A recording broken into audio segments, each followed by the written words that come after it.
CC, one word to describe today. Only one word. Unreal. It's fire. Honestly. Unreal. Here comes Clark in transition.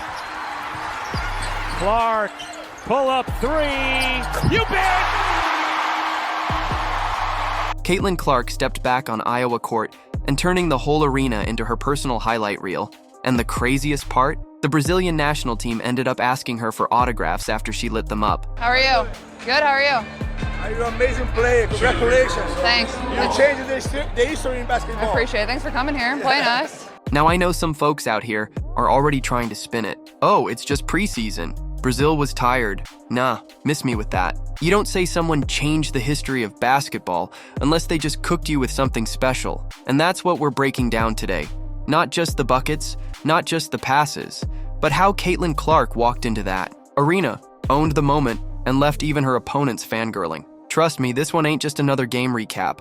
We got media drama, wild excuses, and some receipts you need to see with your own eyes. Let's get into it. Caitlin, how did this crowd, this moment, this environment meet your expectations today? I mean, they always exceeded. I mean, they were amazing and just really thankful to be able to come back here and appreciate this place and these fans. All right, so let's set the stage real quick, because this wasn't just another game on the calendar.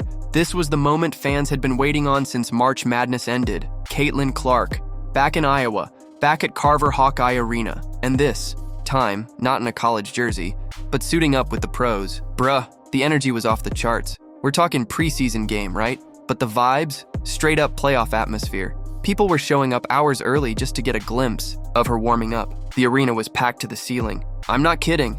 There were fans flying in from out of state, scalping tickets for $400+ just to say, yeah, I was there when Caitlin made her pro return. And when she stepped on that floor, instant goosebumps, cameras flashing, crowd roaring. You could see it on her face. She knew what this meant. This wasn't just about running some plays or getting in shape. This was about reminding everybody exactly who she is. And let me tell you, she looked locked in from the jump. No nerves, no hesitation. You could see it in her footwork, her pacing, the way she was scanning the floor. She wasn't just playing basketball. She was setting the tone for the whole damn season. This wasn't a moment, it was a statement. The Fever too? Man, they weren't playing around either.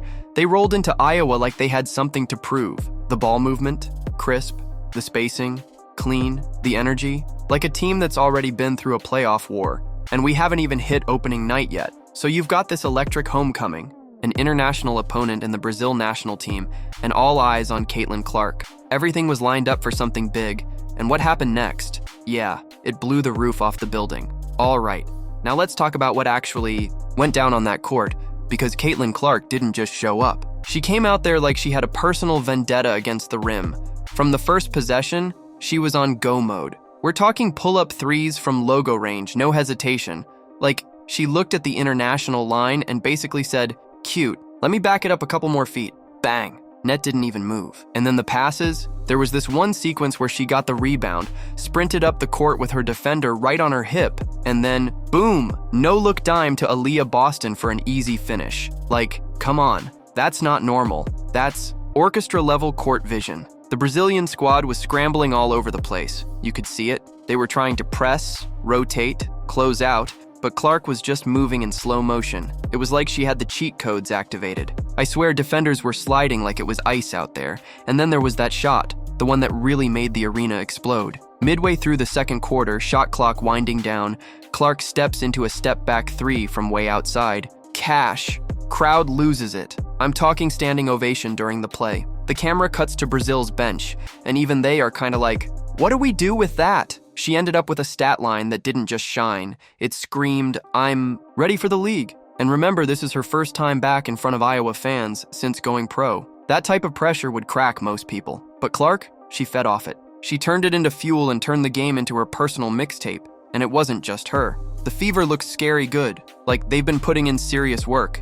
The chemistry, already clicking. Ball movement was fluid. Everyone knew of their spots. You could tell this wasn't some feel-it-out preseason warm-up. They came to dominate, and dominate they did. Meanwhile, Brazil looked like they were in survival mode by the third quarter. They weren't just getting outscored. They were getting outclassed, outpaced, outplayed. Every time they tried to mount a run, Clark would just rip their hearts out with another deep bomb or a slick assist. It was pure basketball poetry. And by the end of it, even Brazil knew This wasn't just a loss, it was a lesson. They'd just gone toe-to-toe with the future of the WNBA. Now here's where it gets real interesting, because after getting absolutely cooked on the court, the Brazil squad didn't walk off with attitude. They walked up to Caitlin like fans. No joke.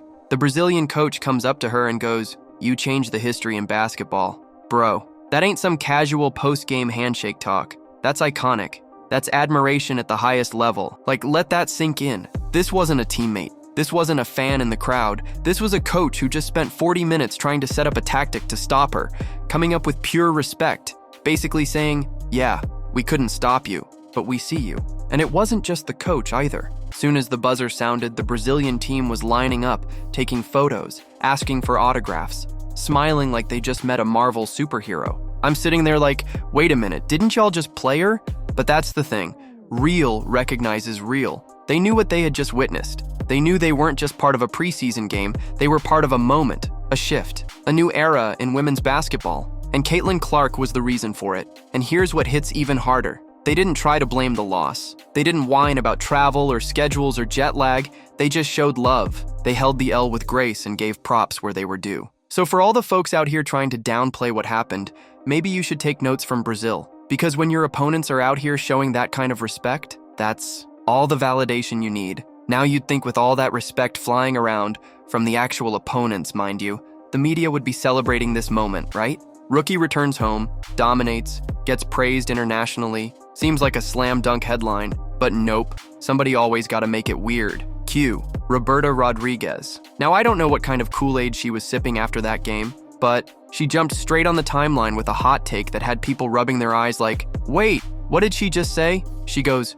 Brazil was up at 5 a.m. They had to take multiple flights. The shooting was off. That's why they didn't play well. Bruh, what? So let me get this straight. The reason Caitlin Clark dropped buckets, ran the offense like a general, and had the entire arena lit was because Brazil was sleepy? That's the angle we're running with? And here's the kicker. Folks were quick to remind her, Indiana Fever were also on a back-to-back. Not just that, they went to overtime the night before. So if anyone should have been dragging their feet, it's the squad running on fumes and tired legs. But guess what? They didn't just show up, they showed out. This ain't even about Brazil anymore. This is about media folks reaching for anything to dilute the moment. Like some people saw Clark ball out and immediately started asking, yeah, but does it really count? Yes, it counts. It all counts. You think greatness waits for perfect conditions? And let me just say, if Brazil was truly too tired to play, they sure didn't look like it during warm-ups. They were vibing, dancing, smiling, hitting deep shots like it was a block party out there. But the second things went south. Suddenly it's, well, we were jet-lagged. Come on now. You can't celebrate before the game and then blame your passport after. Truth is, this wasn't about tired legs. It was about getting beat, straight up. Caitlin Clark and the Fever didn't sneak out a win. They took it, dominated it, and no amount of tweet gymnastics is gonna flip that reality. So nah, Roberta, we're not doing that. You can't rewrite what the whole world just watched with their own eyes. See, this right here is what we've been talking about for months. How the minute Caitlin Clark does something historic, the goalposts get dragged halfway across the planet. It's like a script at this point, when she's in college putting up 40-point triple-doubles. Let's see if she can do it against pros. Now she does it against pros in her first preseason game. Well, the other team was tired. What's next? Mercury in retrograde? The lights were too bright? Like, bruh, come on. Let's keep it a buck. A lot of these media voices don't want to give her flowers because they weren't the ones who planted the seed. They weren't early on the hype. They didn't call it first. And now that Clark is out here validating everything folks like us have been saying, they're doing what they can to shift the story. It's not analysis, it's insecurity. Because the truth is, when the opposing team is giving her props, when fans are shelling out hundreds just to be in the building, when she's got more national TV coverage than most NBA teams, you can't ignore the impact anymore. But instead of embracing it, some folks are scrambling to stay relevant. And yo, it's not even just about Caitlin at this point. This is bigger than her. This is about how we treat generational talent in women's sports. Every time someone breaks through that next level, here comes the peanut gallery with excuses, caveats, and weird stats to put it into perspective. Newsflash, we already got the perspective. It's called the scoreboard. Like, did you watch the game? Or are you just mad you weren't the headline? And what's really wild is this. The same people downplaying Clark's performance were silent when Brazil was dancing and clowning the Chicago sky just days before. Ain't nobody talking about travel then. They were out there acting like it. Was Rio Carnival. But now that they got humbled, all of a sudden it's poor preparation. Nah, what we saw was a team get completely outclassed by a player who's already playing like a vet. And instead of acknowledging that, these media folks out here doing backflips to protect an outdated narrative. Well, here's your update. The narrative just changed. And it changed the moment Caitlin Clark stepped on that court. All right, now that we've shut down the excuses, let's talk about what this really means. Because Caitlin Clark's impact isn't just showing up in box scores. This girl is changing the business of basketball. Let's start with the TV deals. You know, how many Indiana Fever games are going to be on national television this season? 93%. That's more than almost any team in the WNBA, and even more than the freaking LA Lakers. Think about that for a second. This is a rookie on a team that had a losing record last year, and now they're suddenly the league's hottest ticket. That's not coincidence. That's the Caitlin Clark effect. And it's not just about airtime either. Jersey sales sold out within hours. Fever ticket demand spiked so hard that resale prices for preseason games were hitting NBA-level numbers. The WNBA app? Traffic through the roof every time Clark's name is mentioned. She's got stadiums full of fans traveling just to see her warm up. Not play, warm up, and let's talk reach. Clark is pulling in fans who've never watched women's basketball before. She's converting casuals into diehards, turning little girls into hoop dreamers, and making grown men rethink everything they thought they knew about the game. Even opposing teams are benefiting. The Brazil national squad, that arena was packed because of Caitlin Clark. The energy, the cameras, the attention, that moment elevated everyone in the building. That's what stars do. They lift the room, even when they're cooking you. And brands? Oh, don't even get me started. Nike, Gatorade, State Farm,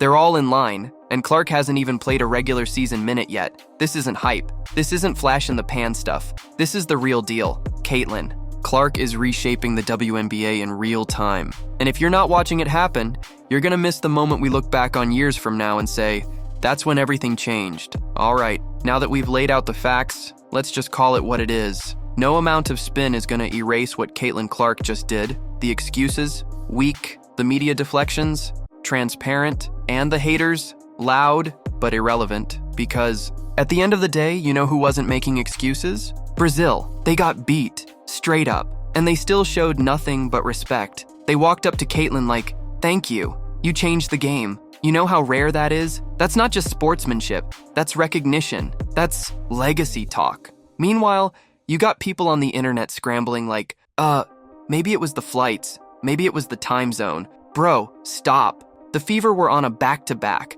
They literally just played the night before. And not just any game. They went into overtime, then traveled across states and still came in looking like a playoff squad. So let's just keep it real.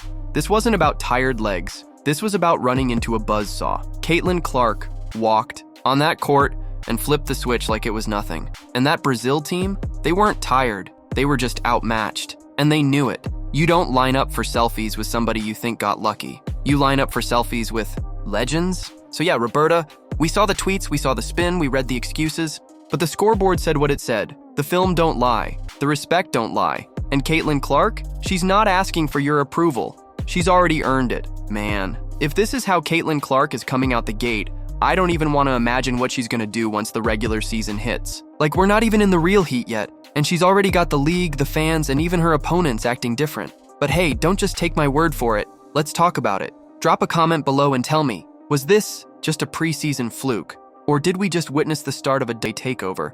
Is Brazil just the first of many? Was Roberta way out of pocket with her tweet? And most importantly, how far do you think Caitlin can take this Fever squad this year? Y'all already know the drill. Hit that like button if you felt the energy. Smash that subscribe if you're riding with this movement, and turn on those post notifications so you don't miss a single update. We got heat dropping every day, and if this game was any sign of what's coming, you're gonna want to be here for all of it. I'll catch y'all in the next one.